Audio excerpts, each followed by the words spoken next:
Mga mahal kong kababayan, tingnan natin itong nagmamalinis na si Kutong Gisman David Suarez ng Quezon. Merong nakatambak na maraming kaso yung Tong Gisman na ito.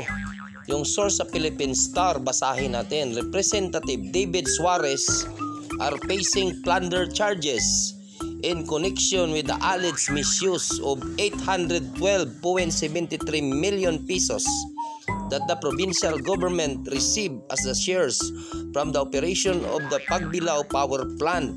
Yan yung galing sa Philstar. Isa pa itong source galing sa ABS-CBN. Quezon Representative David Suarez was charged with a grave complaint before the Office of the Ombudsman over alleged unliquidated cash advances totaling of 56.143 million pesos. Ngayon, sagutin mo ito. Malinis ka ba na congressman ka? Malinis bang